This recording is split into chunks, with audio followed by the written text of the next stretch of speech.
আজকে আমি তোমাদের সাথে শেয়ার করব ফুলকপি আলু দিয়ে কষা মাংস।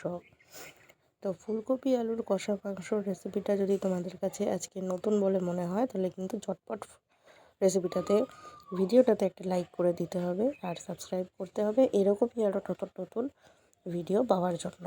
তো চটপট রান্নাটা শুরু করেই চলো। প্রথমে আমি বড় বড় করে ফুলকপি কেটে নিয়েছি। ফুলকপিটা কিন্তু আমি একদম ছাকা তেলে ভেজে তুলে নিয়েছি। তারপর কড়াতে বেশ কিছুটা তেল দিয়ে তার মধ্যে আমি আলুটাও ভেজে তুলে নিয়েছি। এরপর কড়ার তেলে এই রান্নাটা কিন্তু মাংসটা কিন্তু সর্ষের তেলেই রান্না হবে। তো কড়াতে আমি ফোড়ন দিয়েছি দুটো তেজপাতা আর বেশ কিছুটা গোটা গরম মশলা। তার মধ্যে আমি দিয়ে দিয়েছি পেঁয়াজ আদা রসুন বাটা।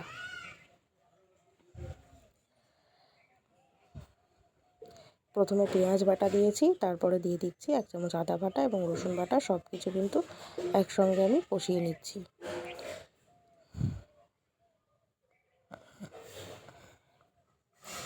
খুব ভালো করে কষিয়ে তার মধ্যে আমি দিয়ে দিচ্ছি একটা বড় সাইজের টমেটো পেস্ট।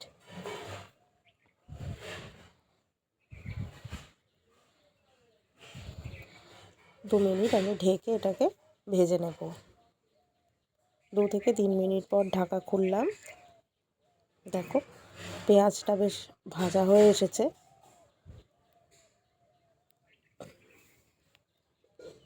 এর মধ্যে আমি দেব মশলাটার মধ্যে আমি এখানে বাটিতে মিশিয়ে রেখেছি 1 থেকে 1.5 চামচ মতো জিরে গুঁড়ো, 1/2 চামচ মতো ধনে গুঁড়ো, আর 1 চামচ হলুদ আর 1 চামচ কাশ্মীরি লঙ্কার গুঁড়ো। দিয়ে দিচ্ছি 3-4টে চেরা কাঁচা লঙ্কা। এটা কিন্তু বেশ কষা এবং ঝাল ঝাল খেতে লাগবে। ভাত এবং রুটি পরোটা এটা কিন্তু সব কিছুর সাথেই খুব ভালো লাগবে। ফুলকপির অনেক আইটেম খেয়েছো তোমরা, কিন্তু মাংস দিয়ে ফুলকপির কিন্তু খুব দারুণ একটা স্বাদ আসে, সেটা তোমরা না খেলে বুঝতে পারবে না। তার জন্য এটা কিন্তু বাড়িতে চটপট বানিয়ে ফেলতে হবে। এর মধ্যেই আমি দিয়ে দিয়েছি ম্যারিনেট করে রাখা মাংস। এটা কিন্তু আমি দই দিয়ে 1 ঘন্টা ম্যারিনেট করে রেখেছিলাম। তার মধ্যে আমি দিয়ে দিচ্ছি বেশ কিছুটা কড়াইশুঁটি এবং এখানে আমি আরও 2 চামচ টক দই ফেটিয়ে রেখেছি। এর মধ্যে দিয়ে দিয়েছিলাম 1 চামচ গরম মশলার গুঁড়ো দিয়ে আমি টক দইটা ফেটিয়ে রেখেছি।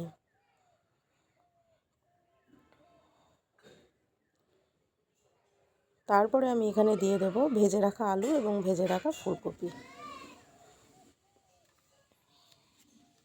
আলুটা আমি প্রথমে দিয়ে দিলাম। খুব ভালো করে কষিয়ে নেব বেশ কিছুক্ষণ।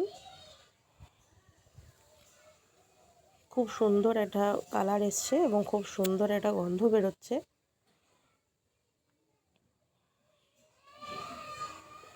পরিমাণ মতো আমি দিয়ে দেব নুন।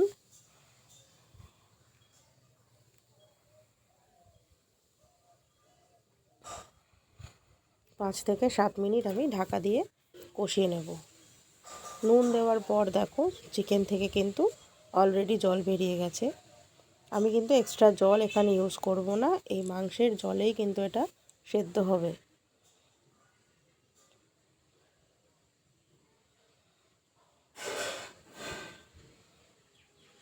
একদম হাই ফ্লেমে এটাকে কষতে দিতে হবে। এখানে আমি দিয়ে দেব ভেজে রাখা ফুলকপি। ওপর থেকে আমি বেরেস্তা ছড়িয়ে দিচ্ছি। এরপর আরও কিছুক্ষণ ঢাকা দিয়ে রেখে নামিয়ে নিলেই কিন্তু রেডি হয়ে যাবে ফুলকপি আলু দিয়ে একদম কষা কষা মাংস। তো আর দেরি না করে চটপট তোমরা বাড়িতে বানিয়ে ফেলো, সবাইকে খাওয়াও। এখানে আমি খুব অল্প পরিমাণে গরম জল দিয়ে আরও 10 মিনিট মতো মাঝারি আঁচে রান্না করে নেব। নিয়েই কিন্তু নামিয়ে নিব এবং নামিয়ে নিয়ে গরম গরম পরিবেশন করে দেব। তো দেখতে থাকো ফুলকপি আলু দিয়ে কষা মাংস। যারা সাবস্ক্রাইব করোনি এখনই সাবস্ক্রাইব করে নাও এরকমই নতুন নতুন ভিডিও পাওয়ার জন্য।